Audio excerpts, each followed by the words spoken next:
কিছুদিন আগে একজন আওয়ামী লীগের আমাকে বলতেছেন, হুজুর আপনি বলেছেন যে আওয়ামী লীগের লোকের জানাজা নাকি আপনি করাবেন না। আমি বলছি জি, এই কথাটা আমি বলেছি ঠিক আছে, কিন্তু আমার আলোচনাটা A to Z আগে শুনতে হবে, তারপর মন্তব্য করতে হবে। কথা বলেন ঠিক না বেটে? উনি শুধু ওইটুকু শোনা পেয়েছে, বাকি কথাগুলো শোনে নাই। আমি তাদেরকে স্পষ্ট ভাষায় বলে দিয়েছি, যারা যারা হিন্দু সেজে হিন্দুদের মিছিলে অংশগ্রহণ করেছে এরা আর আওয়ামী লীগ নাই, এরা আর বিএনপি নাই, এরা আর মুসলমান নাই, এরা কোন হিন্দু হয়ে গেছে। কথা বলেন ঠিক না বেটে? এই জন্য আমরা বলেছি যে আপনাদেরকে আবার তওবা করতে হবে, তওবা করার পরে মুসলমানে প্রবেশ করতে হবে, তাহলে আপনারা বাঁচতে পারবেন। তাছাড়া আমি কেন, মক্কা মদিনার ইমাম সাহেব যদি এসে আপনাদের জানাজা পড়ায় আপনাদেরকে জাহান্নামে যাওয়ার লাগবে। কথা বলেন ঠিক না বেঠে? এরা হিন্দুদেরকে মাঠে নামিয়ে কি করলো আপনারা জানেন। যখন তাকে রাষ্ট্রদ্রোহ মামলায় চিন্ময় প্রভুকে গ্রেফতার করা হলো, তার যখন জামিন হলো না, তখন আমাদের ভাই সাইফুল ইসলাম আলিফকে গ্রেফতার করে গুম করে তুলে নিয়ে যেয়ে জবেহ করলো। কথা বলুন ঠিক না বেঠিক? আমরা দেখতে পেয়েছি চিন্ময় প্রভুকে জামিন না দেওয়ার কারণে তারা বাংলাদেশ অ্যাটাক করার জন্য আসতেছে, এই ভিডিও ফুটেজও আমরা দেখেছি। এবং আগারতলায় হাই কমিশনারের সেই অফিসেও হামলা করা হয়েছে। আমরা তাদেরকে বলতে চাই, আমরা শুধু গরু খাওয়া মুসলমান নই, আমরা শুধু সুন্নতে খাতনা দেয়া মুসলমান নই, আমরা বাংলার জমিনের মুসলমানেরা ইসলামের জন্য রক্ত দিয়েছি, জীবন দিয়েছি, হাসতে হাসতে ফাঁসির কাস্টে গিয়েছি, বাতিলের সাথে আমরা আপোষ করি নাই।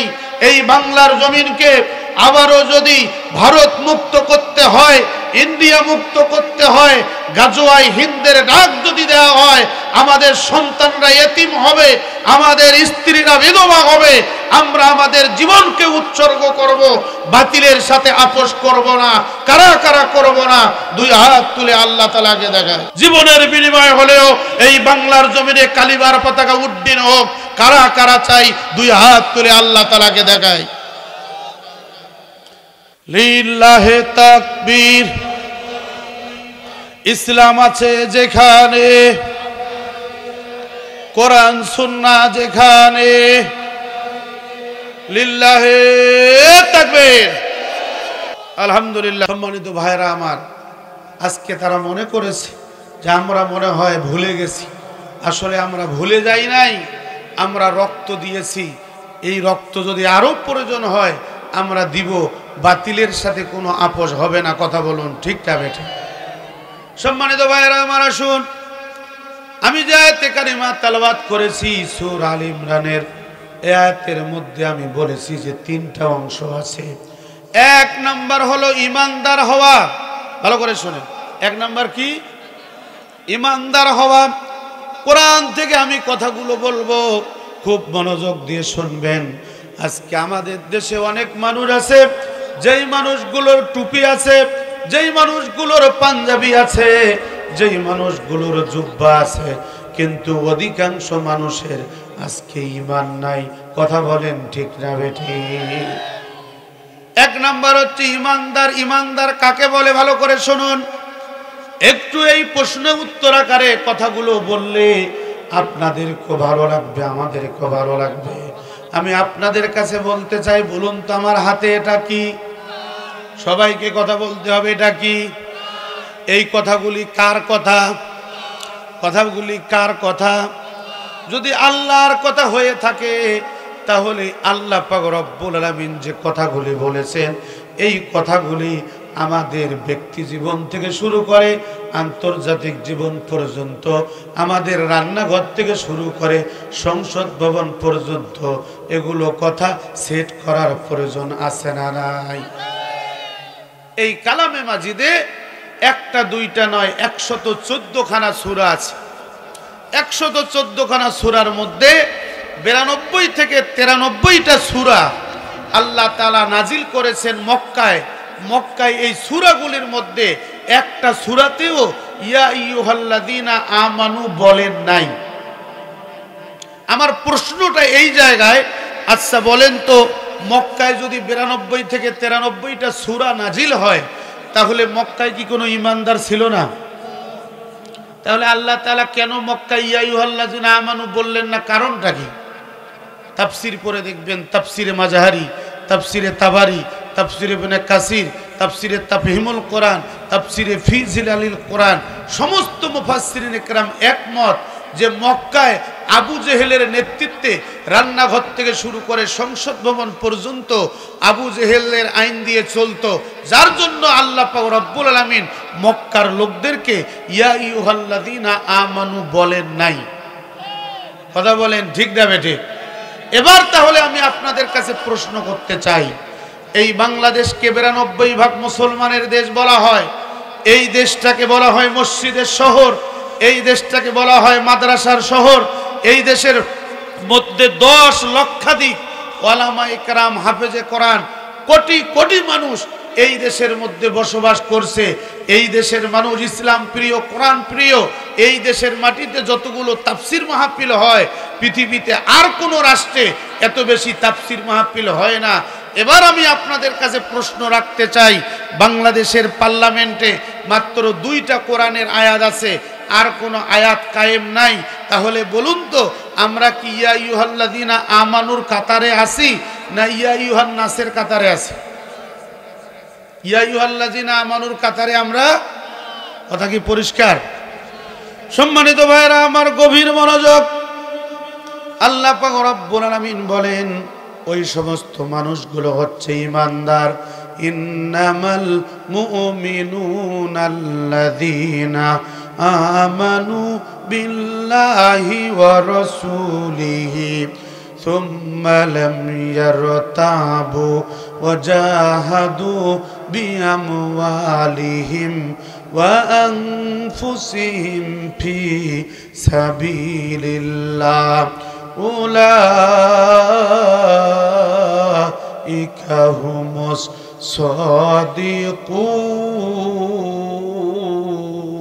সাদিকুন। ডান হাতটা তুলে বলুন আল্লাহু আকবার। সম্মানিত ভাইয়েরা আমার, খাতা কলম থাকলে লিখে নেবেন, মোবাইল থাকলে রেকর্ড করবেন। এই কালামে মাজিদের সূরা হুজুরাতের 15 নম্বর আয়াত, এই আয়াতের মধ্যে আল্লাহ তাআলা ঈমানদারের সংজ্ঞাটা দিয়ে দিয়েছেন। ঈমানদার কারা? আমরা মনে করি দাড়িওয়ালা, টুপিওয়ালা, জুব্বাওয়ালা, পাগড়িওয়ালা হলে ঈমানদার হওয়া যায়। নো নো, এইভাবে ঈমানদার হওয়া যায় না। আল্লাহ তাআলা বলেছেন, ইন্নামাল মুমিনুনাল্লাযীনা আমানু বিল্লাহ।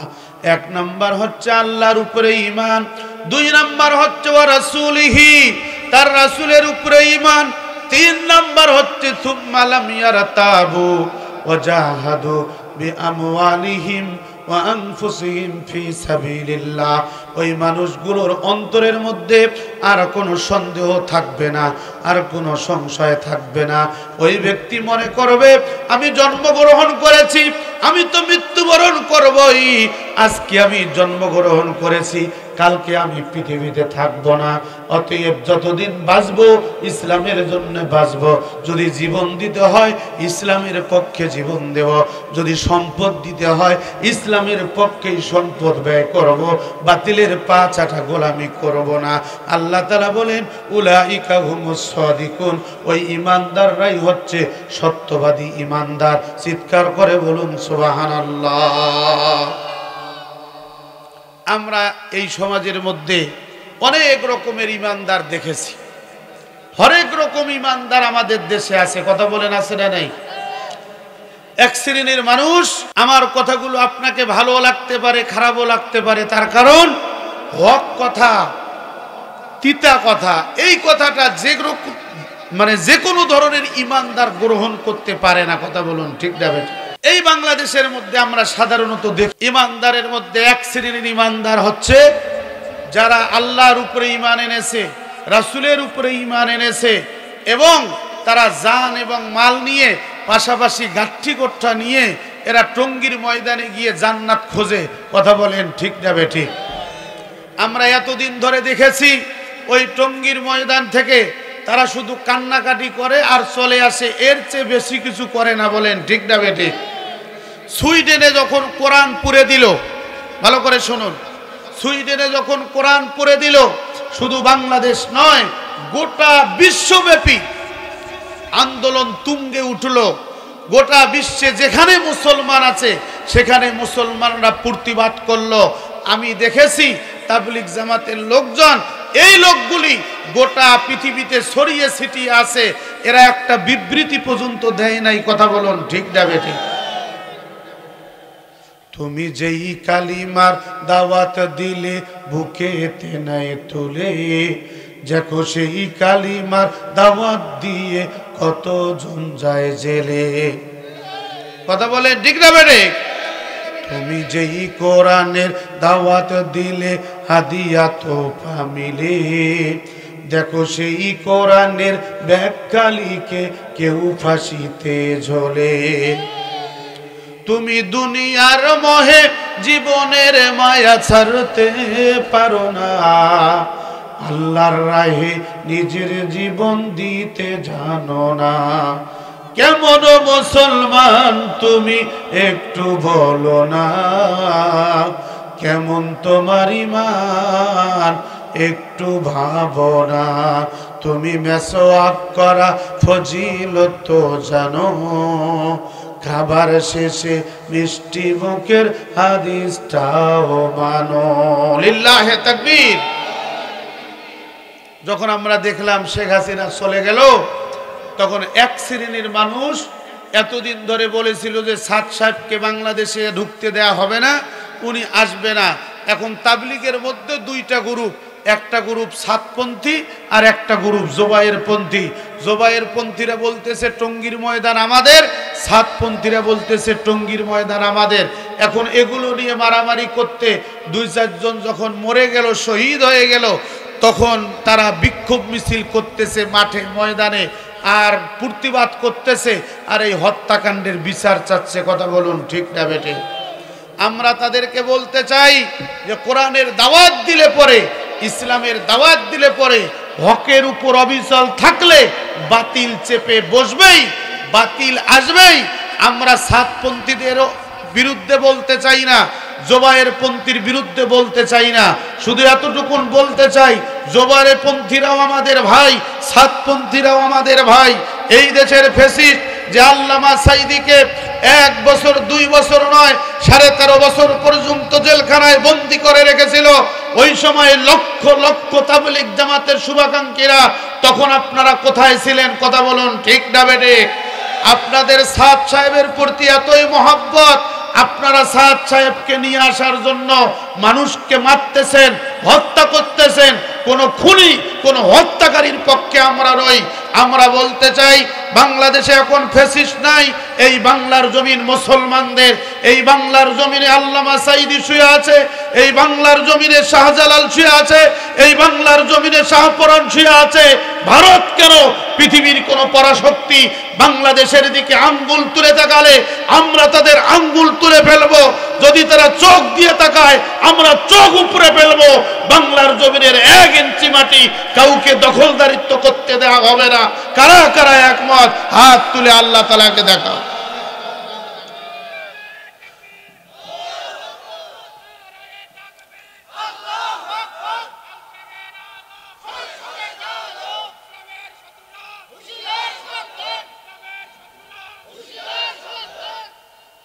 আলহামদুলিল্লাহ। সম্মানিত ভাইরা আমার, আজকে আপনারা জানেন তারা কোরআনের পাখিকে 1 দিন 2 দিন নয় 13.5 বছর পর্যন্ত জেলখানায় বন্দি করে রেখেছে।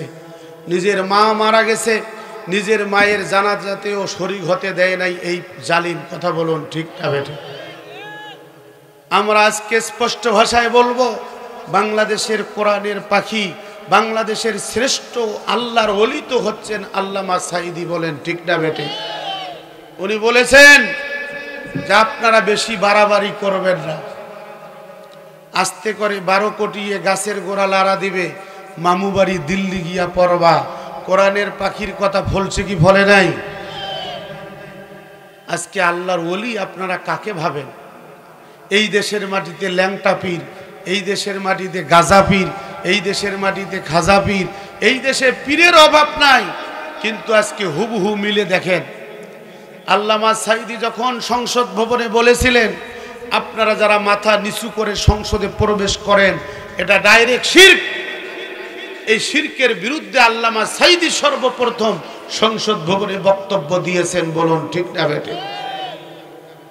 যখন এটা শিরকের বিরুদ্ধে আল্লামা সাঈদী কথা বললেন, তখন বাংলাদেশের কুলাঙ্গাররা, যারা ওযুর ফরজ জানে না, যারা গোসলের ফরজ জানে না, তারা আল্লামা সাঈদীকে বলল রাজাকার। ওই দিন আল্লামা সাঈদী বলেছিলেন, আমাকে যারা রাজাকার বলে এরা হচ্ছে হিন্দুস্তানের রাজাকার। আমি রাজাকার নই, আমি কোরআনের কথা বলেছি, ইসলামের কথা বলেছি, এটাই আমার অপরাধ। আজকে আল্লামা সাঈদী আমাদের কাছে নাই, আমাদের দেশে নাই, আজকে কবর দেশে চলে গেছেন। কিন্তু আমরা দেখেছি 5ই আগস্টের পরে প্রধানমন্ত্রী থেকে শুরু করে তৃণমূল পর্যায়ের যেই নেতারা পালিয়ে ইন্ডিয়ায় জায়গা নিয়েছে, আসলেই এরা বাংলাদেশের বন্ধু নয়, এরা যে ইন্ডিয়ার রাজাকার এটা প্রমাণিত হয়েছে। কথা বলুন ঠিক না বেটা? সম্মানিত ভাইরা আমার, গভীর মনোযোগ। ইমানদারের সংজ্ঞা আমি দিতে চেয়েছিলাম, আল্লাহ পাক রব্বুল আলামিন ইমানদারের সংজ্ঞা দিতে যে বলেন, পৃথিবীর মানুষ শোনো, ওয়া মিনান নাসি মান ইয়াকুলু আমান্না বিল্লাহি ওয়া বিল ইয়াউমিল আখির ওয়া মা হুম বিমুমিনিন। আল্লাহ পাক রব্বুল আলামিন বলেন, পৃথিবীর মানুষ শোনো, ওয়া মিনান নাসি মান ইয়াকুলু আমান্না বিল্লাহ, তোমাদের মধ্যে কতক মানুষ আছে যেই মানুষগুলোকে দেখলে মনে হবে এরা ইমানদার, যেই মানুষগুলোকে দেখলে মনে হবে এই মানুষগুলো আল্লাহওয়ালা, এই মানুষগুলো দাড়িওয়ালা, এই মানুষগুলো টুপিওয়ালা, এই মানুষগুলো ইসলামওয়ালা, এই মানুষগুলো কোরআনওয়ালা। আল্লাহ পাক রব্বুল আলামিন বলেন, ওয়া মা হুম বিমুমিনিন, এই মানুষগুলো ইমানদার নয়, এই মানুষগুলো ইমানদার নয়, এই মানুষগুলো ইমানদার নয়, এই মানুষগুলো মুনাফিক। কথা বলেন ঠিক না বেঠিক?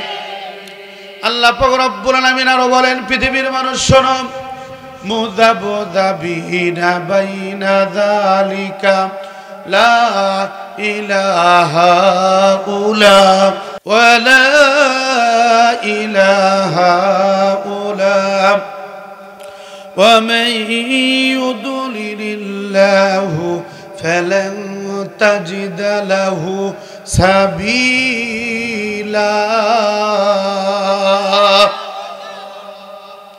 আল্লাহ পাক রব্বুল আলামিন বলেন, হে পঞ্চগড়বাসী শোনো, হে মারেয়াবাসী শোনো, তোমাদের মধ্যে ইমানদারের মধ্যে একটা শ্রেণী আছে, এদের অন্তরে একরকম ইমানদার, বাইরে এরা একরকম। মুযাবযাবিনা বাইনা যালিকা লা ইলাহা উলা ওয়ালা ইলাহা উলা, এরা হচ্ছে দুদুল্যমান, এরা একবার ডান দিকে আর একবার বাম দিকে, একবার নৌকার লোক আর একবার ধানের শীষের লোক। কথা বলেন না কেন?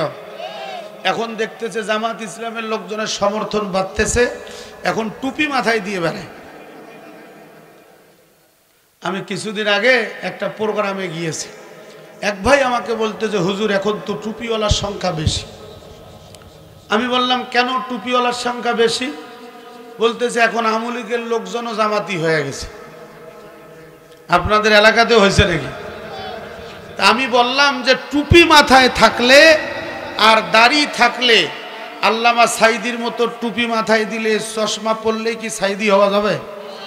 কথা কি বুঝতেছেন আমার? এরকম দাড়ি টুপি পাঞ্জাবি পাগুড়ি থাকলে জামাতি হওয়া যায় না।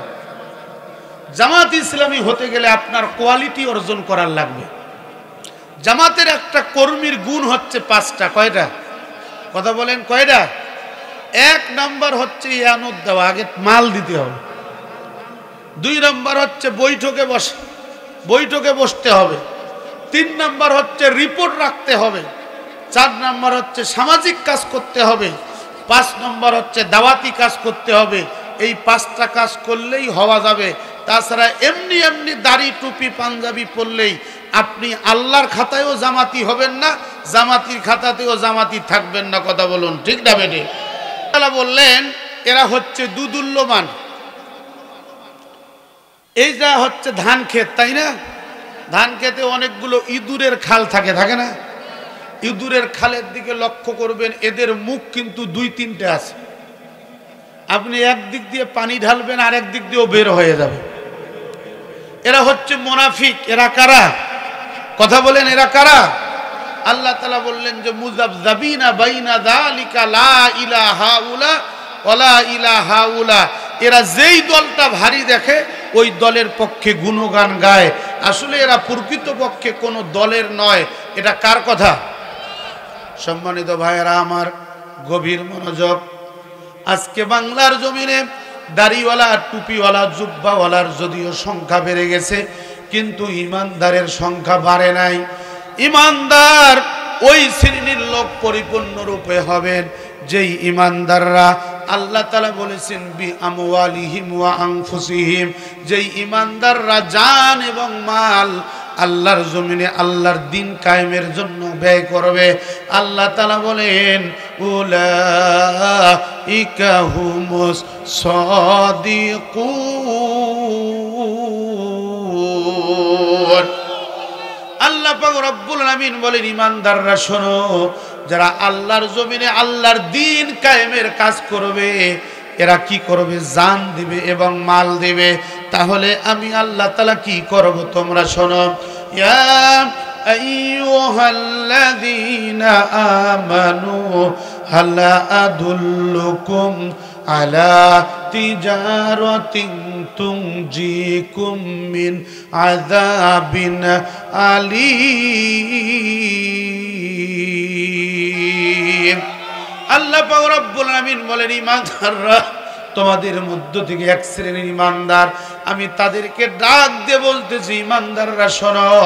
ইয়া আইয়ুহাল্লাযীনা আমানু, হে ইমানদাররা শোনো। হাল আদুল্লুকুম আলা তিজারাতিন তুনজিকুম মিন আযাবিন আলীম। আমি কি তোমাদেরকে এমন কোন ব্যবসার কথা বলবো না যেই ব্যবসাটা তোমাদেরকে কঠিন যন্ত্রণাদায়ক শাস্তি থেকে বাঁচাবে, ওই আযাব থেকে বাঁচাবে, জাহান্নামের শাস্তি থেকে বাঁচাবে? এই আমলটা কি? এই ব্যবসাটা কি? আল্লাহ পাক রব্বুল আলামিন বলেছেন পৃথিবীর মানুষ শোনো, তুমিনুনা বিল্লাহি ওয়া রাসূলিহি ওয়া তুজাহিদুনা ফি সাবিলিল্লাহ। এ পৃথিবীর মানুষ শোনো, সেটা হচ্ছে 1 নম্বর আল্লাহর উপরে ঈমান, 2 নম্বর রাসূলের উপরে ঈমান, 3 নম্বর হচ্ছে ওয়া তুজাহিদুনা ফি সাবিলিল্লাহ, যারা আল্লাহর জমিনে আল্লাহর রাজ কায়েমের কাজ করবে বি আমওয়ালিহিম ওয়া আনফুসিহিম, জান এবং মাল বিক্রি করে দেবে। আল্লাহ পাক রব্বুল আলামিন বলেন ইমানদাররা শোনো, যালিকুম খায়রুল লাকুম ইন কুনতুম তা'লামুন।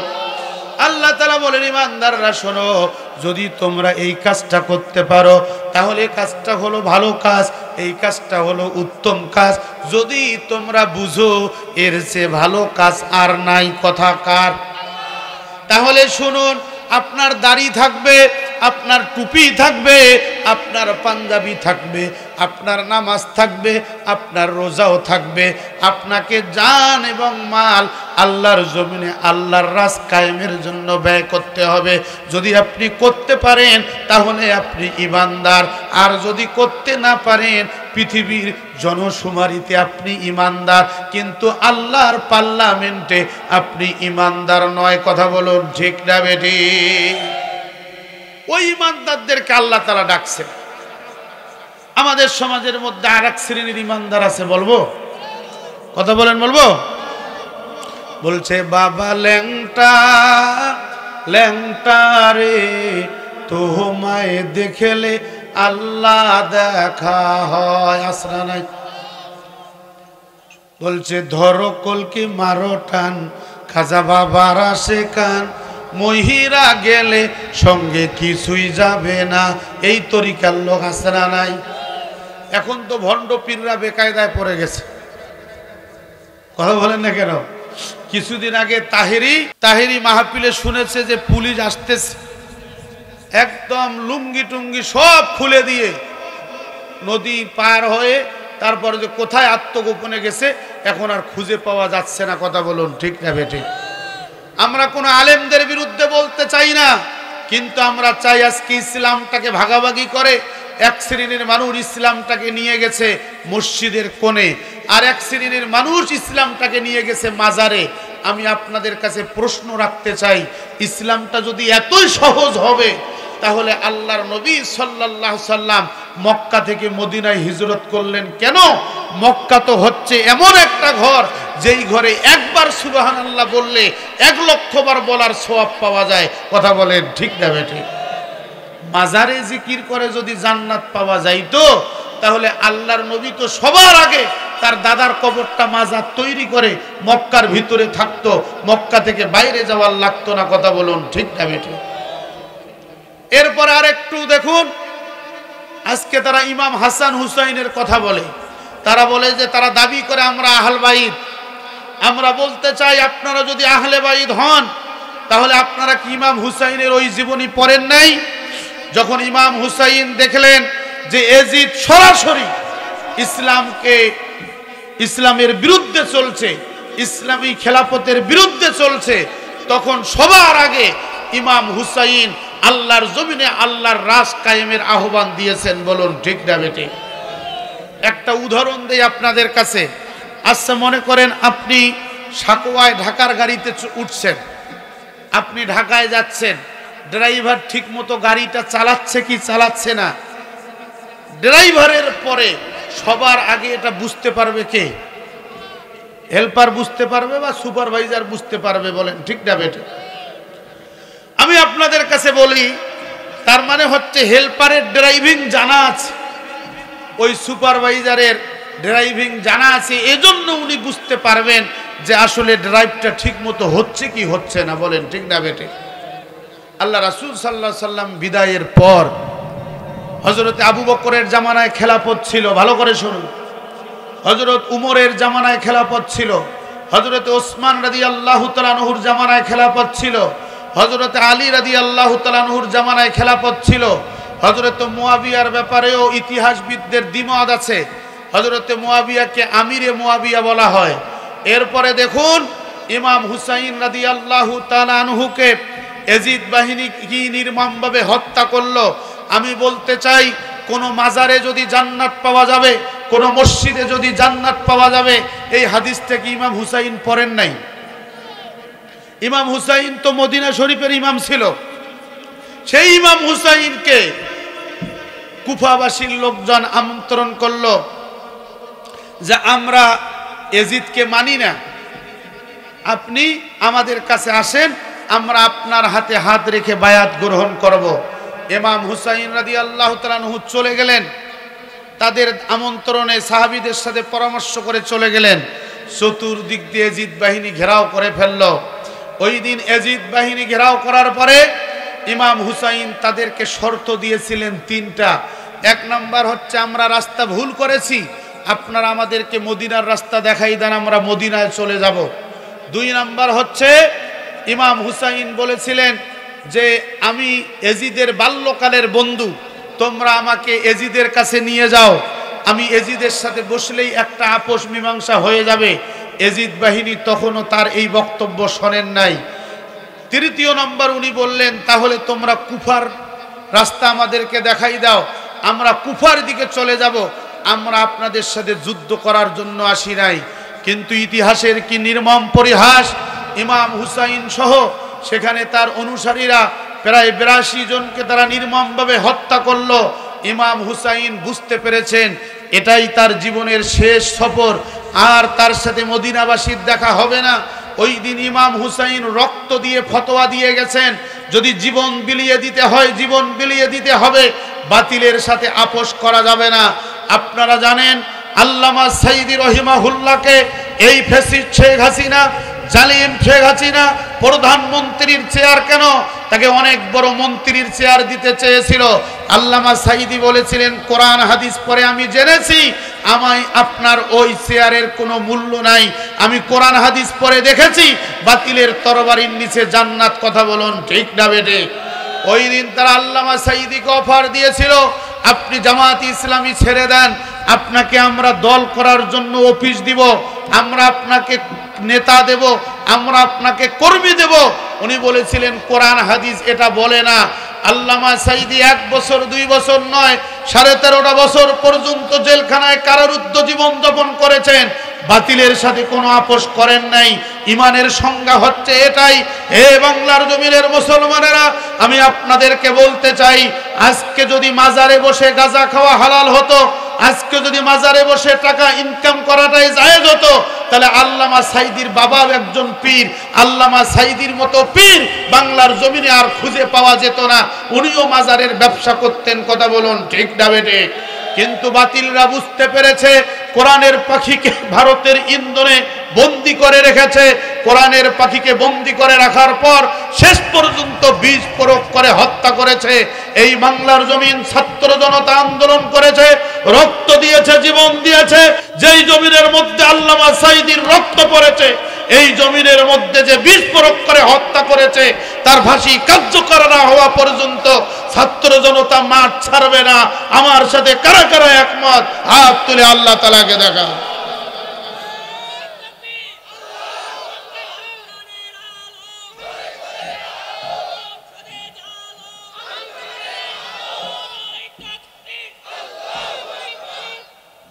লিল্লাহে তাকবীর।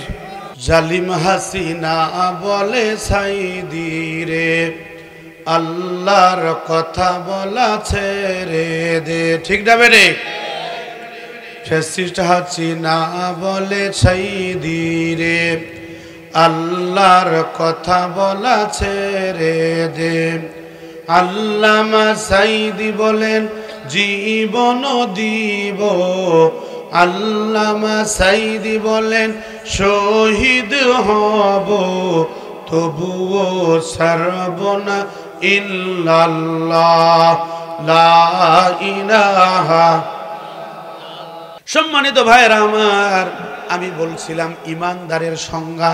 তার মানে ইমানদার হলো ওই ব্যক্তি যেই ব্যক্তিরা ঘোষণা দেয় যে বাতিলের সাথে আপোষ করে 500 বছর বেঁচে থেকে লাভ নাই, হকের উপরে 1 ঘন্টা বাঁচতে চাই, ওই ব্যক্তিরাই হচ্ছেন শ্রেষ্ঠ ইমানদার। কথা বলুন ঠিক না বেটি?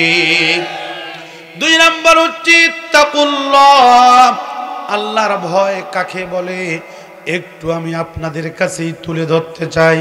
আল্লাহ তাআলা বলেন ইয়া আইয়ুহাল্লাযীনা আমানু তাকুল্লাহ ওয়াল তানজুর নাফসুম মা কদ্দামাত লিগাদ ওয়াত্তাকুল্লাহ ইন্নাল্লাহা খবীরুম বিমা তা'মালুন।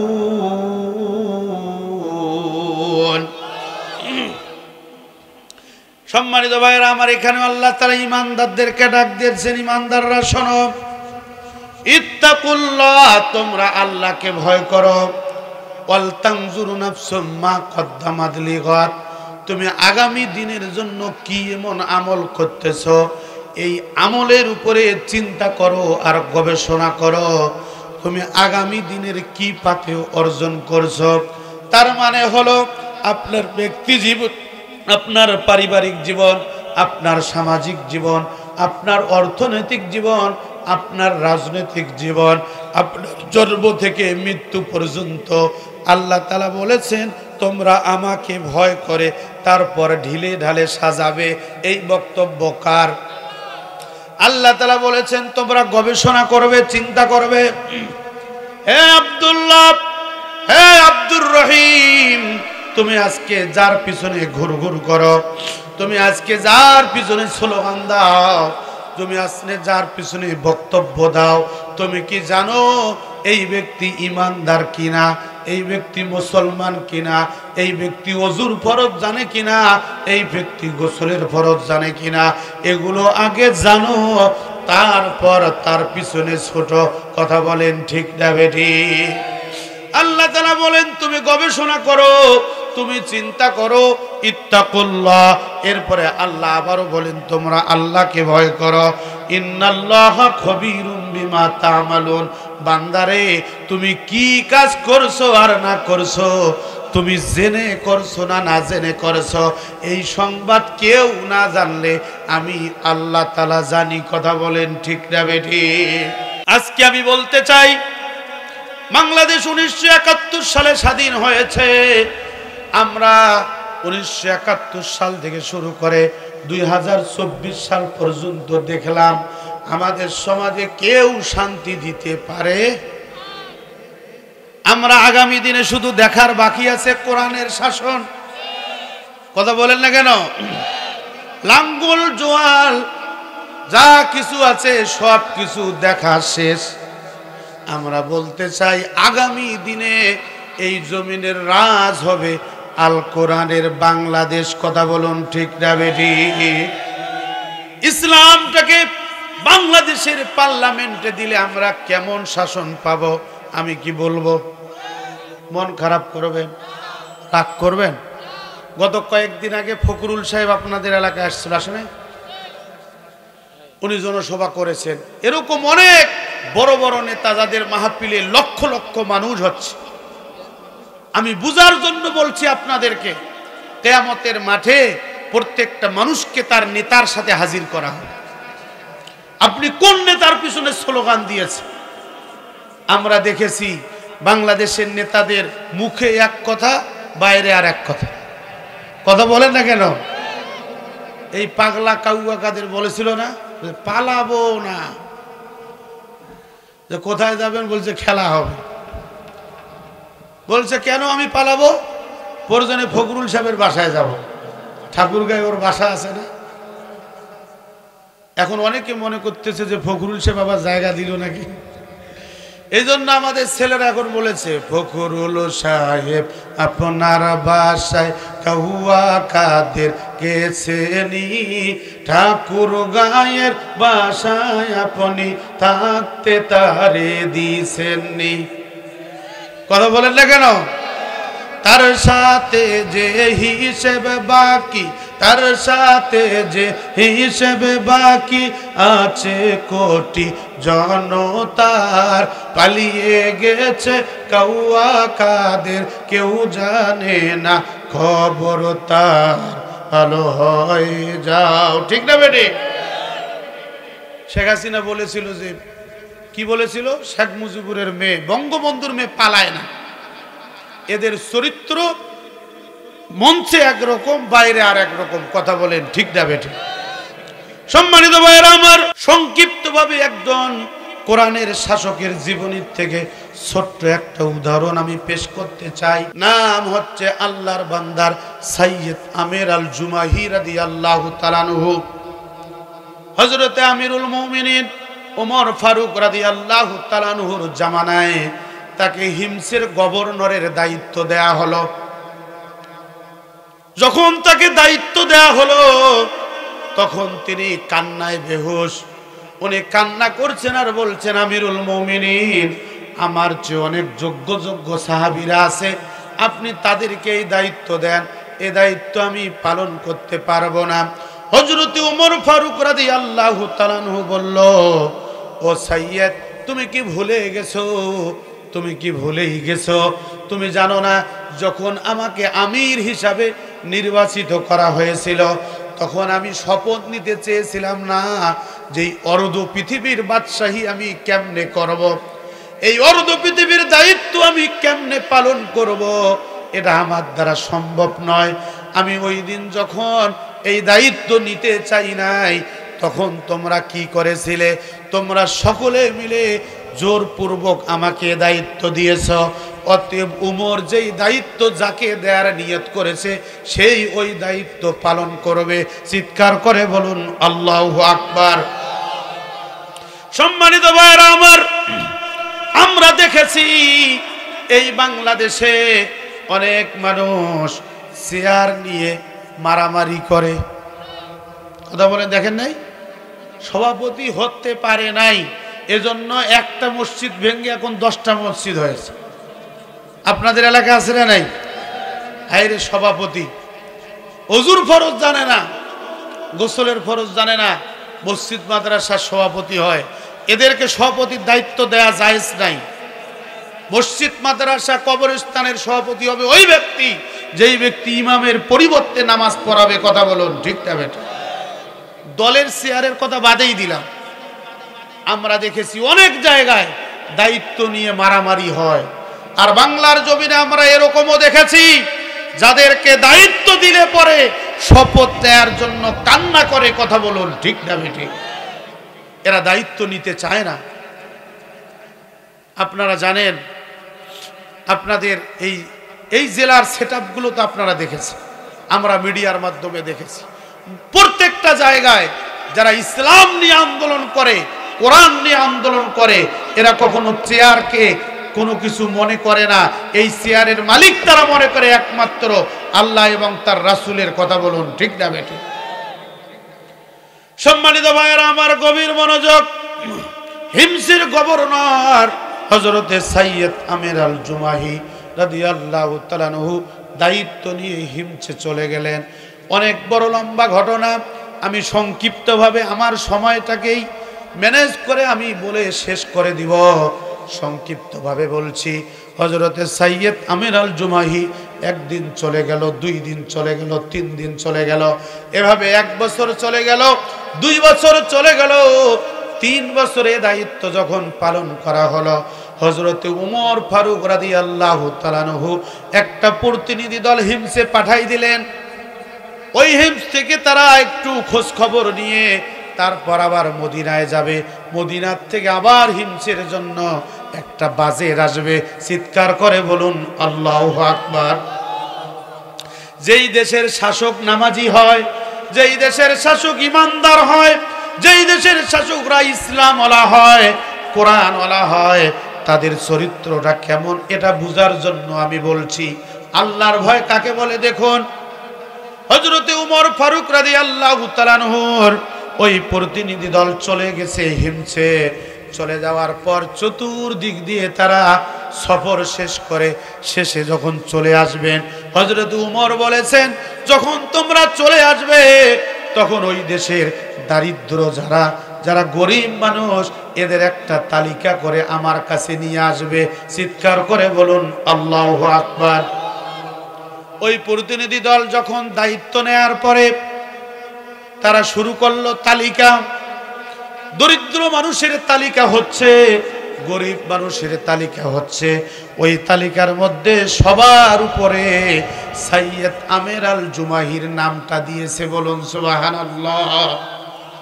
ওই প্রতিনিধি দলের লোকরা দায়িত্ব পেয়ে জিজ্ঞাসা করেছে, এই সাইয়্যিদ আমির আল জুমাহি কে? এ সাইয়্যিদ আমির আল জুমাহি কে? এ সাইয়্যিদ আমির আল জুমাহি কে? ওই দিন যখন এইভাবে খোঁজ খবর নেওয়া শুরু করলো, শেষ পর্যন্ত ওই দেশের জনগণ বলল, আমাদের নামের তালিকার সবার উপরে যার নাম আছে এই লোকটা সাধারণ কোনো মানুষ নয়, ইনি হচ্ছেন হযরতে আমিরুল মুমিনিন উমর ফারুক রাদিয়াল্লাহু তাআলা আনহুর নিযুক্ত একজন গভর্নর, হিমসের গভর্নর সাইয়্যিদ আমির আল জুমাহি। তার নাম হচ্ছে এটা। চিৎকার করে বলুন আল্লাহু আকবার। দেখেছেন, একজন গভর্নর ওই দেশের দারিদ্রের তালিকায়। আর আমাদের দেশে কম্বল চোর, বিড়ি চোর, চাউল চোর। যখন করোনার সময় আমরা দেখলাম, গণ অভ্যুত্থানের পরে আমরা দেখেছি আওয়ামী লীগের নেতাদের খাটের তলে টাকার কারখানা, আর করোনার সময় দেখেছি তাদের খাটের তলে তেলের কারখানা। কথা বলেন না কেন? বাংলাদেশে অনেক ঘড়ির মেকার, এই যে জুনায়েদ আহমদ পলক ঘড়ির মেকার ছিল, খবর নিয়ে দেখে নাটোরে যে আধিপত্যটা বিস্তার করেছিল। আমার প্রায় 10টা মাহফিল নাটোরে হয়। নাটোরের কোন তাফসির মাহফিলে তার নাম না থাকলেও মাহফিল বাতিল। হায়রে ক্ষমতা কারে কয়? আজকে কোথায়? যেই পুলিশ এতদিন আমাদের পিছনে ছুটেছে, এখন ওই পুলিশ তাদেরকে ধরেছে। কথা বলুন ঠিক না বেরে? আমাকারু আমাকারাল্লাহ আল্লাহু খায়রুল মাকিরিন। আমরা বলেছিলাম যে বাড়াবাড়ি ভালো না, ওনারা মনে করেছিলেন যে এগুলো কথা ইসলামে নাই। এরা হচ্ছে ফেরাউন, এরা হচ্ছে নমরুদের উত্তরসূরি। কথা বলুন ঠিক না বেটে? সম্মানিত ভাইরা আমার, বাংলাদেশের অনেক বড় বড় নেতা, শুধু বাংলাদেশে বাড়ি নয়, লন্ডনে, ইউরোপ, আমেরিকায় এক একজনের 30টা 35টা করে বাড়ি। কথা বলেন ঠিক না বেঠিক? আমাদের প্রধানমন্ত্রী সাবেক বলেছিলেন বাংলাদেশের মানুষ এখন ধনী হয়ে গেছে, তার ড্রাইভার ওনাকে 450 কোটি টাকার মালিক। ও বন্ধু ভালো করে শুনুন, এই বাংলাদেশের ব্যাংক খালি, এই বাংলাদেশের বিমা খালি, এই বাংলাদেশের রাস্তার টাকাগুলো পর্যন্ত তারা লুট করেছে, কবরস্থানের টাকা তারা লুট করেছে। তারা তাফসীর মাহফিলে 140 জারি করেছে এই জন্য এদের চরিত্র যাতে প্রকাশ না পায়। কথা বলেন ঠিক না বেটি? কিন্তু নদীর স্রোত কখনো বালি দিয়ে আটকানো যায় না। আমরা তাদেরকে বারবার বলেছিলাম আপনারা বাড়াবাড়ি করবেন না, বাড়াবাড়ি ভালো না, বাড়াবাড়ি ভালো না। তারা আমাদের কথা বিশ্বাস করে নাই, তারা তাদের পথ ধরে এগিয়ে গেছেন। আমার ভাই আবু সাঈদ যখন সর্বপ্রথম জীবনটা দিল, আবু সাঈদ যেন বলেছিল বুকের ভিতর অনেক ঝড়, বুক পেতেছি গুলি কর। সেই আবু সাঈদ যখন রক্ত দিল, জীবন দিল, মীর মুগ্ধ যখন জীবন দিয়ে দিল, গোটা দেশের আন্দোলনের পট পরিবর্তন হয়ে গেল। কথা বলেন ঠিক না বেটি? আমি বলতে চাই এই রংপুর বিভাগের আবু সাঈদ রক্ত দিয়ে শেখ হাসিনা মুক্ত বাংলাদেশ করেছে। এই বাংলাদেশের রংপুরের নূর হোসেন রক্ত দিয়ে স্বৈরাচার এরশাদকে হটিয়েছে। অতএব এই বাংলার জমিনে সর্বপ্রথম ইসলামের পতাকা রংপুর বিভাগ থেকে হবে। যদি আরো রক্তের প্রয়োজন হয় আমরা রক্ত দেব, জীবনের প্রয়োজন হয় আমরা জীবন দিব। বাতিলের সাথে কোনো আপোষ করব না। কারা কারা করব না? 2 হাত তুলে আল্লাহ তাআলাকে দেখায়।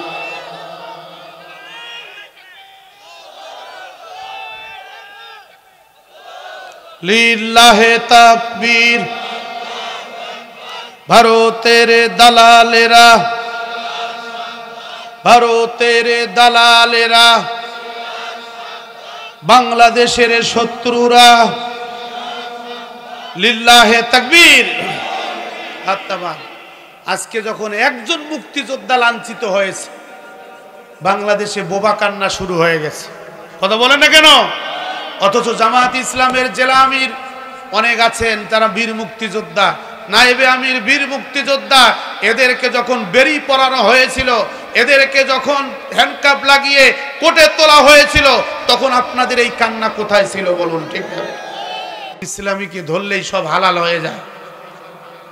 অতএব বাংলাদেশের মানুষ এই কান্নাকে আর সহ্য করে না। যারা জালিম, সে মুক্তিযোদ্ধা কেন, সে অন্য কিছু হলেও তার শাস্তি বাংলার মাটিতে হবেই হবে। কথা বলেন ঠিক না বেঠে? আমরা বলেছিলাম বেশি বাড়াবাড়ি করবেন না।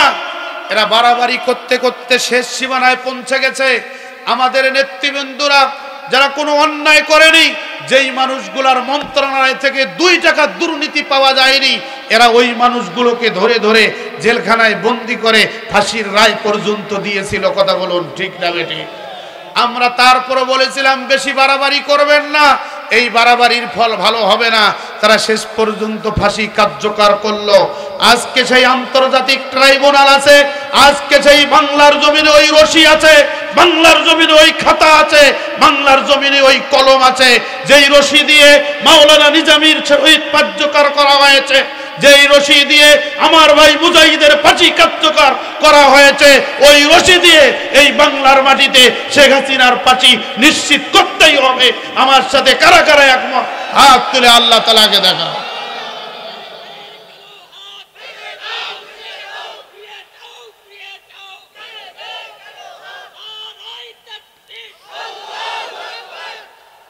আলহামদুলিল্লাহ। সম্মানিত ভাইরা আমার, আমি আমি বলছিলাম হিমসের গভর্নরের কথা। দেখুন, সর্বপ্রথম এই মানুষটার তালিকায় আসলো দরিদ্র। হযরত ওমর ফারুক রাদিয়াল্লাহু তাআলা আনহুর কাছে এই সংবাদ চলে যাওয়ার পর হযরত ওমর ফারুক রাদিয়াল্লাহু তাআলা আনহু সাইয়্যিদ আমির আল জুমাহির পরিবারের জন্য 1000 স্বর্ণ মুদ্রা দিয়ে দিলেন, যেগুলো হযরতে সাইয়্যিদ আমির আল জুমাহির পরিবারে তোমরা দিয়ে আসো। বলুন সুবহানাল্লাহ। হযরতে সাইয়্যিদ আমির আল জুমাহির কাছে যখন এই সম্পদ চলে আসলো, সাইয়্যিদ আমির আল জুমাহি কান্না করছেন আর বলছেন, বিপদ বিপদ বিপদ, অনেক বড় বিপদ আমার ঘরে প্রবেশ করেছে। তার বিবি তার এই চিৎকার দেখার পরে বিবি বলছে, স্বামী গো, মদিনা থেকে কি এরকম কোন সংবাদ আসছে নাকি? মদিনা থেকে এরকম কোন সংবাদ যদি আসে তাহলে আপনি আমাকে বলেন, আপনি কেন বিপদ বিপদ করে আপনি চিৎকার করতেছেন? ওই সময় স্বামী বলতেছেন, ও আমার বিবি, মদিনার থেকে এমন কোন সংবাদ আসে নাই, আমি এই জন্য কান্না করছি না। আমার ঘরের মধ্যে যেই সম্পদগুলো আমিরুল মুমিনিন পাঠাই দিয়েছেন, ওই সম্পদগুলো আমাদের দেশে আমাদের ঘরে প্রবেশ করেছে, মানে দুনিয়া আমাদের ঘরে প্রবেশ করেছে। চিৎকার করে বলুন আল্লাহু আকবার। দেখুন, যারা কোরআনের শাসক হয় এরা দুনিয়াকে কতটা ভয় করে। সম্মানিত ভাইয়েরা আমার, বিবির কাছে গিয়ে সাইয়্যিদ আমির আল জুমাহি বলল, যদি তুমি চাও তাহলে দুনিয়াকে আর জায়গা দেয়া যাবে না। কি করিতে হইবে? তোমার যতগুলো সম্পদ তুমি পেয়েছো, আমিরুল মুমিনিন তোমার জন্য যেই সম্পদগুলো উপহার দিয়েছে, এই সম্পদগুলো আল্লাহর রাস্তায় দান করে দাও। চিৎকার করে বলুন সুবহানাল্লাহ। যেমন বিবি তেমন স্ত্রী সমস্ত সম্পদ আল্লাহর রাস্তায় দান করে দিলেন। বলুন সুবহানাল্লাহ। সম্মানিত ভাইয়েরা আমার, সময় আমার শেষের দিকে। হযরতে সাইয়্যিদ আমির আল জুমাহি রাদিয়াল্লাহু তাআলা আনহুর খোঁজ খবর নেয়ার জন্য হযরতে ওমর ফারুক রাদিয়াল্লাহু তাআলা আনহু এবার আরেকটা প্রতিনিধি দল পাঠিয়ে দিলেন। এরা চতুর্দিক দিয়ে গোয়েন্দা বাহিনীর কাজ করলো। চতুর্দিক দিয়ে খোঁজ খবর নেয়ার পরে এদের কাছে 4টা বড় বড় অপরাধ হযরত সাইয়্যিদ আমির আল জুমাহির ধরা পড়ল। হযরতে উমরের কাছে এই অপরাধগুলো পৌঁছে দেওয়া হলো। হযরতে উমর বলছে, তোমরা টেনশন করো না, আমি আসতেছি। হযরতে উমর ফারুক রাদিয়াল্লাহু তাআলা আনহু এবার চলে আসছেন হিমসে। হিমসে চলে আসার পর ওই হিমসের লোকদেরকে নিয়ে একটা সাধারণ সভা ডেকেছেন। ওই সাধারণ সভার মধ্যে হযরতে উমর ফারুক রাদিয়াল্লাহু তাআলা আনহু সাধারণ জনগণকে নিয়ে প্রশ্ন উত্তর পর্ব করতেছেন। তোমাদের খলিফার, তোমাদের হিমসের গভর্নর এর কি কি অপরাধ, কি অপরাধগুলো তোমরা পেয়েছো, এগুলো তোমরা বলো। আজকে আমরা এই অপরাধগুলো তোমাদের মাঝে আলোচনা করে সংশোধন করে দিয়ে যাব। চিৎকার করে বলুন সুবহানাল্লাহ। আর আমাদের দেশের নেতারা সামনে পুলিশ, পিছনেও পুলিশ, ডানেও পুলিশ, বামেও পুলিশ, কোনটা পুলিশের গাড়ি আর কোনটা নেতার গাড়ি বোঝা যায় না। কথা বলুন ঠিক না বেঠিক? নেতার গাড়ি সেই নীলফামারীতে আছে আর পঞ্চগড় থেকে এই রাস্তা সাইড দিচ্ছে। এগুলো হচ্ছে বিনা ভোটের নেতা হলে যা হয়। কথা বলেন ঠিক না বেঠিক? বন্ধুগণ আমার, বিস্তারিত আর ব্যাখ্যা দিতে চাই না। 4টা অপরাধ সাইয়্যিদ আমির আল জুমাহির ধরা পড়ল। সমস্ত জনগণ 4টা অপরাধের কথা বললেন। 1 নাম্বার অপরাধ হচ্ছে সাইয়্যিদ আমির আল জুমাহিকে রাতের বেলা প্রজারা যদি ডাকাডাকি করে, উনি কোনো ডাকাডাকিতে সাড়া দেন না। 2 নাম্বার হচ্ছে সাইয়্যিদ আমির আল জুমাহির অপরাধ, উনি সপ্তাহে 1 দিন অফিস মিস করেন। 3 নাম্বার অপরাধ হচ্ছে 1 দিন মাসে উনি রাষ্ট্রের সমস্ত কার্যক্রম বন্ধ করে দিয়ে বাড়িতে সময় দেন। উনি 1 দিন কেউ ডাকাডাকি করলে আর কারো ডাকে সাড়া দেন না। 4 নাম্বার তার অভিযোগ হলো হযরত সাইয়্যিদ আমির আল জুমাহির 4 নাম্বার তার বিরুদ্ধে অভিযোগ হলো উনি মাঝে মাঝে অজ্ঞান হয়ে যান।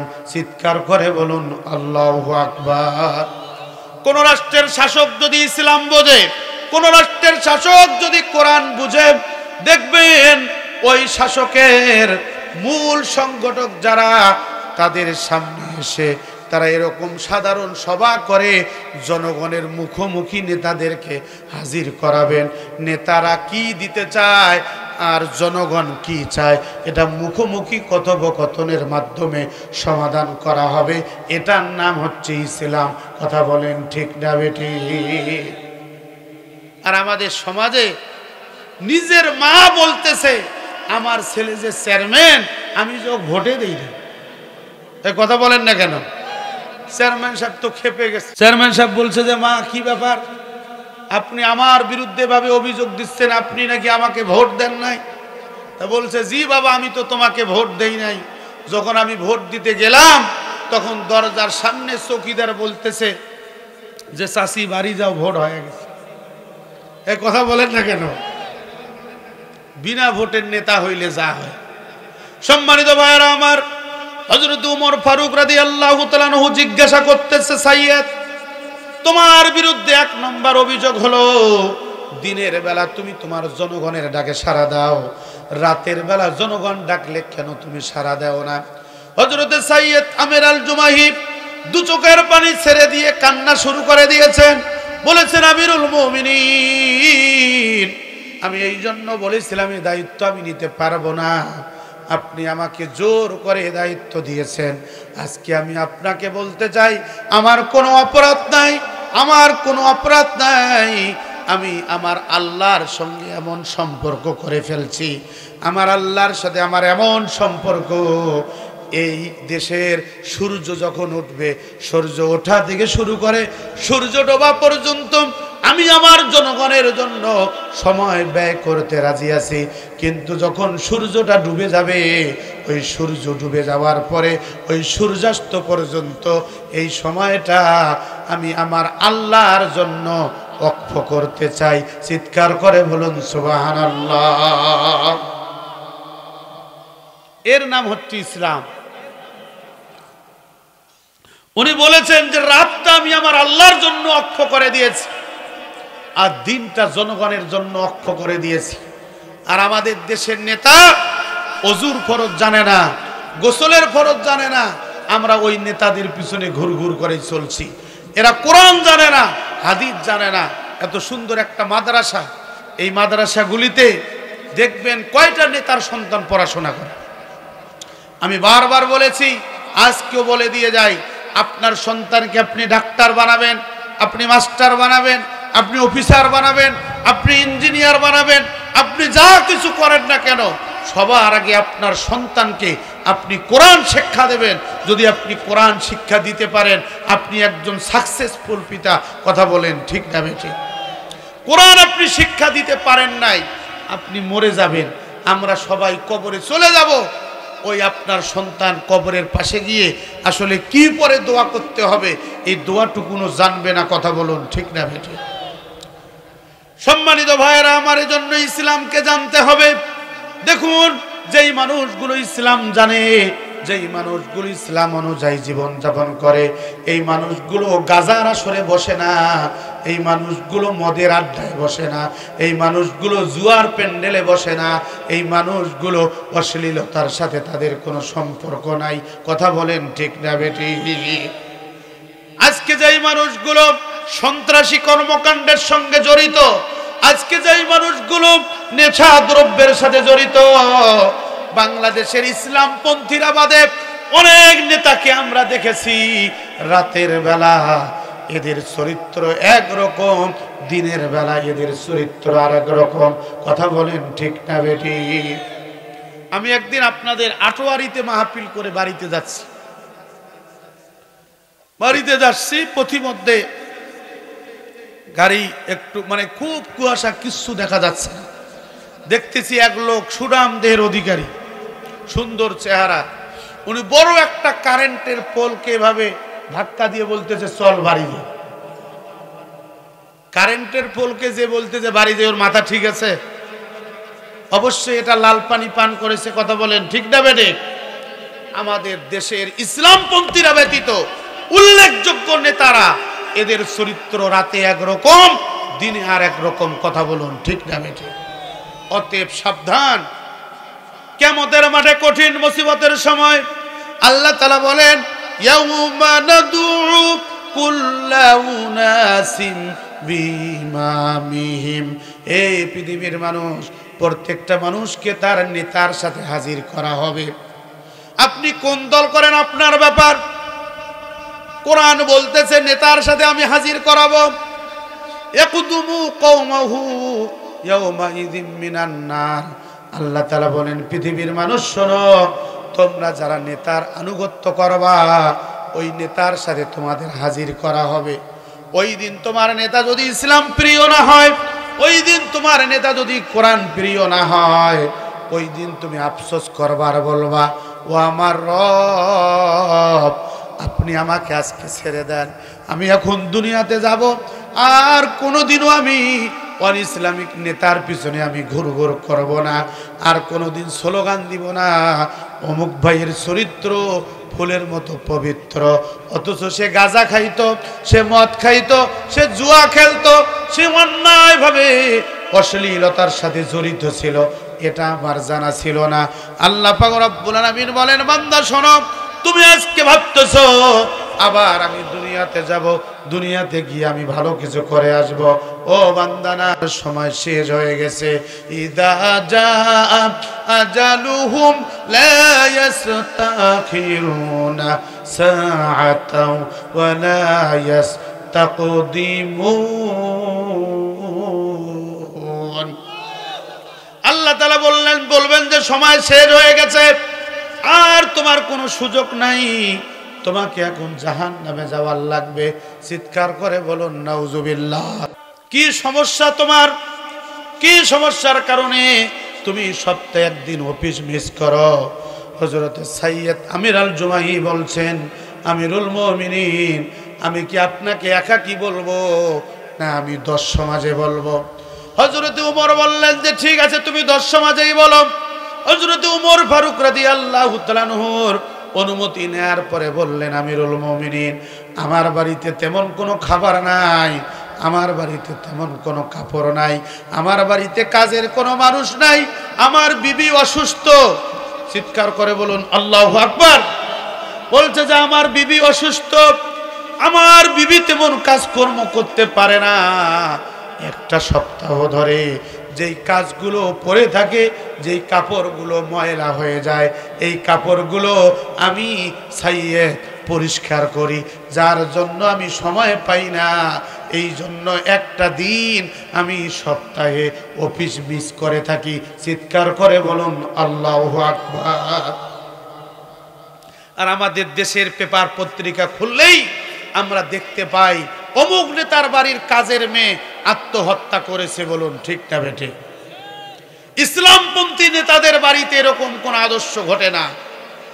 আজকে বাংলাদেশে দেখুন, বাংলাদেশে যারা ইসলাম লালন করেছে, ইসলাম পালন করেছে, আমরা যখন পূজা মণ্ডপে গিয়েছি, এক শ্রেণীর মুফতি সাহেব বলতেছে জামাতের লোকজন কেন পূজা মণ্ডপে গেল? এই মুফতি সাহেবদেরকে বলতে চাই, যখন ওবায়দুল কাদের পূজা মণ্ডপে গিয়ে বলেছিল যে মা দুর্গার কাছে আমাদের চাওয়া পাওয়া হচ্ছে যে এই অপশক্তি, বাংলাদেশের অপশক্তি জামাত বিএনপির হাত থেকে দেশ বাঁচাও, ওই দিন আপনাদের ফতোয়া কোথায় ছিল? এই কথা বলেন না কেন? আমরা বলেছি আমরা পূজা করার জন্য যাই নাই, আপনারা তো যান পূজা করার জন্য। আপনারা যে বলেছিলেন গজে সরে দুর্গায় মার অবতরণ হওয়ায় দেশে ফসল ভালো হয়েছে, বলেছি বলে? আমরা এটা বলি নাই। যখন হিন্দু সম্প্রদায়ের লোকজন বলেছে যে দেশে প্রধানমন্ত্রী যখন পালিয়ে গেছে, নেতারা পালিয়ে গেছে, অতএব আমাদের বাংলাদেশে বর্তমান যে প্রশাসনিক ডিপার্টমেন্ট আছে, প্রশাসনিক দিক দিয়ে যেহেতু পরিবেশ পরিস্থিতি ভালো না, তখন আমরা শেখ হাসিনা পালিয়ে যাওয়ার পর আমরা হিন্দুদের বাড়ি পাহারা দিয়েছি, ঘর পাহারা দিয়েছি। ওই হিন্দুরাই বলেছে আপনারা যদি জামাত শিবিরকে দায়িত্ব দেন তাহলে আমরা পূজার দায়িত্ব, আমরা যে পূজা উৎসব আছে এটা যথাযথভাবে পালন করতে পারবো। তারা প্রশাসনের কাছে বলেছে, প্রশাসন আমাদের কাছে সহযোগিতা চেয়েছে, আমরা যার জন্য গিয়েছি, আমরা পূজা করার জন্য যাইনি। এই দেশের মাটিতে মুসলমানের যেমন অধিকার আছে, একজন হিন্দুরও ধর্ম পালনের অধিকার আছে। এই অধিকার আপনাকে আমাকে নিশ্চিত করতে হবে। কথা বলুন ঠিক না? যারা এগুলো বলে তারা জানে না ইসলামে হিন্দুর অধিকার আছে না নাই। এই যে আজকে 25 তারিখ, গতকাল রাত 12টার পর থেকে চলতেছে বড়দিনের উৎসব, খ্রিস্টানরা পালন করতেছে, তাদের অধিকার আছে না নাই? তাহলে আপনি কি আজকে আমাদের দেশে হলুদ মিডিয়া বলতেছে জামাত ক্ষমতায় গেলে বোরখা ছাড়া বের হতে দেবে না। যারা এই কথাগুলো বলে এরা ইসলামের শত্রু, এরা কোরআনের শত্রু, এরা কোরআনের আন্দোলনকে দমন করার ষড়যন্ত্র করছে। কথা বলুন ঠিক না বেনি? আমরা বলতে চাই একটাই, আমরা কাউকে জোরপূর্বক বোরকা পরাবো না। কোরআন যে অধিকারটা দিয়েছে, নারীর যে অধিকার কোরআন দিয়েছে, পৃথিবীতে আর কেউ এত বেশি অধিকার, নারীর মর্যাদা আর কোনো ধর্ম দেয় নাই। কথা বলুন ঠিক না বেঠে? সম্মানিত ভাইরা আমার, এজন্য নেতা বাছাই করতে হলে ইসলাম প্রিয় নেতা বাছাই করতে হবে, ইসলাম প্রিয় নেতার পিছনে ছুটতে হবে। আন্দাজি হুর হুর করে যারে তারে পিছনে ছোটা যাবে না। কথা বলুন ঠিক না বেড়ে? সম্মানিত ভাইরা আমার, আমাদের নীলফামারীতে যদি কোনো মানুষ মৃত্যুবরণ করে, আমরা কি করি? ওই মানুষটার জানাজার নামাজ শেষ করার পরে আমরা যখন তাকে কবরে নামাই, আমরা কবরস্থ করার সময় বলি বিসমিল্লাহি আলা মিল্লাতি রাসূলিল্লাহ। আপনাদের এলাকাতে কি বলি? বলে? কথা বলুন, বলে? মিল্লাত মানে কি? কথা বলেন। মিল্লাত মানে? জোরে বলেন। মিল্লাত মানে? সারা জীবন ফতোয়া দিল রাজনীতি করা হারাম। ফতোয়া দিচ্ছে কি দিচ্ছে না? সারাটা জীবন ফতোয়া দিচ্ছে, হুজুর রাজনীতি করার জায়গা পান না, মসজিদও তো রাজনীতি করেন। ওই লোকটাকে কবরে শোয়ার সময় আপনি রাজনীতির দোয়াটা পড়তেছেন কেন? যে লোকটা সারাটা জীবন কোরআনের বিরুদ্ধে স্লোগান দিল, ইসলামের বিরুদ্ধে স্লোগান দিল, ওই লোকটাকে কবরে নামার সময় বলতেছে বিসমিল্লাহি আলা মিল্লাতি রাসূলিল্লাহ। আপনি যে মিথ্যাবাদী, আপনি যে ধোঁকাবাজ, আপনি যখন এই দোয়া পাঠ করতেছেন তখন ফেরেশতারা হাসতেছে। কথা বলেন না কেন? ফেরেশতারা বলতে যায় রে বোকার দল, এই যে সারা জীবন কোরআন বিরোধী রাজনীতি করেছে, সারা জীবন ইসলাম বিরোধী রাজনীতি করেছে, অতএব আপনি যেই দল করেন ওই দলের একটা সংবিধান আছে। ওই সংবিধানটা যদি ইসলাম সম্মত হয়, ওই সংবিধানটা যদি কোরআন সম্মত হয়, ওই দল করা জায়েজ আছে। আর ওই দলটা যদি ইসলামের বাইরে হয়, কোরআনের বাইরে হয়, আমি নাজমুল হুদা আপনাকে চ্যালেঞ্জ দিলাম, আপনি নামাজ পড়বেন, রোজা রাখবেন, হজ করবেন, যাকাত দেবেন, দাড়ি টুপি জুব্বা নিয়ে কবরে যাবেন, জান্নাত নসিবে জুটবে না। কথা বলেন ঠিক না বেঠিক? আল্লাহ তাআলা বলেছেন ওয়ামাই ইয়াবতাগি গায়রাল ইসলামি দীনান ফালাই ইউকবালা মিন ওয়া হুয়া ফিল আখিরাতি মিনাল খাসিরিন। আল্লাহ পাক রব্বুল আলামিন বলেন, পৃথিবীর মানুষ শোনো, ওয়ামাই ইয়াবতাগি গায়রাল ইসলামি দীনান ফালাই ইউকবালা মিন, যারা ইসলাম বাদ দিয়ে, কোরআন বাদ দিয়ে মানুষের তৈরি করা মতাদর্শের পিছনে ঘুরঘুর করবে, আমাইয়াবতাগি গায়রাল ইসলামি দীনান ফালা ইউকবালা মিন, এদের ইসলাম সম্মত জীবন ব্যবস্থার কোনো কিছুই গ্রহণ করা হবে না। এদের নামাজ, এদের রোজা, এদের হজ, এদের যাকাত, এদের দাড়ি, এদের টুপি, এদের জুব্বা, এদের পাগড়ি, যা কিছু থাক না কেন কোনো কিছুই আল্লাহর কাছে গ্রহণযোগ্য হবে না। ওয়া হুয়া ফিল আখিরাতি মিনাল খাসিরিন। আল্লাহ তাআলা বলেন এরা ক্ষতিগ্রস্ত হবে। আপনি কয় চিল্লা দেন দেন, কোরআনকে রাষ্ট্রীয়ভাবে আপনি চাবেন না। আপনি নামাজ পড়েছেন, রোজা রেখেছেন, হজ করেছেন, যাকাত দিয়েছেন, এই কোরআনকে রাষ্ট্রীয়ভাবে চাবেন না। আপনার ওই নামাজ রোজার দরকার আল্লাহর নাই। কথা বলেন ঠিক না বেঠিক? তার কারণ হলো এই কোরআনে বলা হয়েছে আনাকিমুদ্দিন লা তাতাফাররাকু ফি, এই কোরআনে বলা হয়েছে আনাকিমুস সালাত, যেই ওজনে বলা হয়েছে নামাজ প্রতিষ্ঠা করো, ওই ওজনে বলা হয়েছে আল্লাহর জমিনে আল্লাহর রাজ কায়েম করো। কথা বলেন ঠিক না বেঠিক? সম্মানিত ভাইরা আমার, হযরত হুযাফা সাহাবীর 3 নাম্বার অপরাধ হলো, ও হুযাফা বলো তো দেখি, হযরত সাইয়্যিদ আমির আল জুমাহির 3 নাম্বার অপরাধ যে উনি কি করেন, মাসে একদিন করে অফিস মিস করেন, কারণটা কি? হযরত সাইয়্যিদ আমির আল জুমাহি বলেছেন, ইয়েন আমিরুল মুমিনিন, আজকে জনগণের সামনে আমি বলতেছি, এই কথাগুলো আমি কোনো ব্যক্তির কাছে বলতে চাই নাই, এই কথাগুলো কোনো ব্যক্তির কাছে বলার মতো নয়। আমার পরনে যে আপনি কম্বলটা দেখতে পাচ্ছেন, এই কম্বলটাই শুধু আমাদের সম্বল। এই কম্বলটা পরেই আমি ইবাদত করি, এই কম্বলটা পরে আমার স্ত্রী ইবাদত করে। এই কম্বলটা যেদিন আমরা পরিষ্কার করি, এই কম্বলটা যেই দিন আমরা পরিষ্কার করি, এই কম্বলটার এত ওজন, যেই কম্বলটা একদিনের মধ্যে শুকায় না। অতএব এই কম্বলটা রাতের বেলা নিয়ে স্বামী এবং স্ত্রী, আমি যখন সারাদিনের কাজকর্ম শেষ করে আমি আমার স্ত্রীকে দিয়ে যাই, তখন আমার স্ত্রী এই কম্বলটা পরে থাকে। হে আমিরুল মুমিনিন, আমি এই জন্য আপনাকে বলছি, এটা আমি 10 সমাজে বলতে চাই না। অতএব মাসেই একটা দিন আমার পরিবারের জন্য দরকার, মাসেই একটা দিন আমার পরিবারকে দেয়া দরকার। এই জন্য একটা দিন আমি মাসের 29টা দিন জনগণের জন্য দিয়ে দেই, আর একটা দিন আমি আমার পরিবারের জন্য দিয়ে দেই। চিৎকার করে বলুন সুবহানাল্লাহ। সম্মানিত ভাইয়েরা আমার, গভীর মনোযোগ। 4 নম্বর অভিযোগ তার বিরুদ্ধে হলো, তুমি কেন মাঝে মাঝে অজ্ঞান হয়ে যাও? কি সমস্যা তোমার? কেন তুমি মাঝে মাঝে অজ্ঞান হও? কারণটা কি? হযরত সাইয়্যিদ আমির আল জুমাহি বললেন, আমার 4র্থ নম্বর অপরাধটা হলো, আমি কেন অজ্ঞান হয়ে যাই? শোনো হে মক্কাবাসী, শোনো হে মদিনাবাসী, শোনো এই হিমসের গভর্নরেরা, শোনো এই হিমসের জনগণ, শোনো। যেদিন আমি মুসলমান হয়েছি, যেদিন আমি ইসলামের পতাকার ছায়াতলে জায়গা নিয়েছি, ওই দিন হযরত খুবাইব রাদিয়াল্লাহু তাআলা আনহু ইসলাম গ্রহণ করেছেন। ইসলাম গ্রহণ করার কারণে ওই সমাজের প্রভাবশালীরা তাকে গ্রেফতার করেছে, তার উপর অনেক জুলুম করেছে, অনেক নির্যাতন করেছে, তার একটা করে হাত কেটে দিয়েছে, একটা করে পা কেটে দিয়েছে। তাকে বলা হয়েছে ইসলাম বাদ দাও, সে তার জীবনটাকে উৎসর্গ করে দিয়েছে, ইসলাম থেকে চুল পরিমাণ দূরে যায়নি।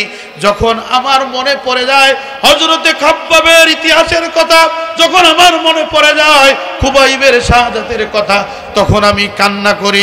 চিৎকার করে বলুন আল্লাহু আকবার। হযরতে খাব্বাব, হযরতে খুবাইব রাদিয়াল্লাহু তাআলা আনহুর শাহাদাতের কথা মনে পড়লে উনি অজ্ঞান হয়ে যান। এই জন্য এই 4টা অভিযোগের উত্তর হযরতে আমিরুল মুমিনিনের সামনে জনগণের কাছে পেশ করলেন হযরতে সাইয়্যিদ আমির আল জুমাহি। আমি আপনাদের কাছে বলতে চাই, এই বাংলার জমিনে এখন আর উমর নাই, এখন আর ওসমান নাই, এখন আর হযরতে খাব্বাব খুবাইব নাই, কিন্তু তাদের উত্তরসূরিরা আছে। কথা বলুন ঠিক না বেঠিক? অতএব আগামী দিনে আমরা বিশ্বাস করি সব কিছুরে শাসন দেখা শেষ। আমরা বিশ্বাস করি আগামীতে আল কোরআনের বাংলাদেশ, আগামীতে আল কোরআনের বাংলাদেশ গড়লে আবারও জেলে যাওয়ার লাগতে পারে, আবারও জুলুম স্বীকার করার লাগতে পারে, আবারও রক্তের প্রয়োজন হতে পারে, আবারও জীবনের প্রয়োজন হতে পারে। আবার যদি আমাদের রক্তের বিনিময় হলেও, জীবনের বিনিময় হলেও এই বাংলার জমিনে কালিমার পতাকা উড্ডীন হোক। কারা কারা চাই? 2 হাত তুলে আল্লাহ তাআলাকে দেখায়। লিল্লাহে তাকবীর। ইসলাম আছে যেখানে, কোরআন সুন্নাহ যেখানে, লিল্লাহে তাকবীর। আলহামদুলিল্লাহ। সম্মানিত ভাইরা আমার, আপনারা জানেন আজকের এই মাহফিল আল মাদ্রাসাতুদ দাখিলিয়া মারিয়া এতিমখানা লিল্লাহ বোর্ডিং মাদ্রাসার 5ম বার্ষিকী তাফসিরুল কোরআন মাহফিল। আমি আপনাদের কাছে বিনীত অনুরোধ করব, এই মাদ্রাসার উন্নয়নের জন্য আপনারা সন্তান দেবেন, পাশাপাশি আপনারা রড, বালু, সিমেন্ট, টাকা পয়সা যা নিয়ে আসছেন মাদ্রাসার উন্নয়নের জন্য দিয়ে দিবেন ইনশাআল্লাহ। যে কথাগুলো বলেছি আমাকে সহ আপনাদের সবাইকে আমল করার তৌফিক দান করুন। সকলে বলছি আল্লাহুম্মা আমিন। আমাকে দোয়া দেওয়ার উদ্দেশ্যে সালামের উত্তর দেবেন। আগামী দিন আরও দেখা হবে, কথা হবে ইনশাআল্লাহ। আসসালামু আলাইকুম ওয়া রাহমাতুল্লাহি ওয়া বারাকাতুহু।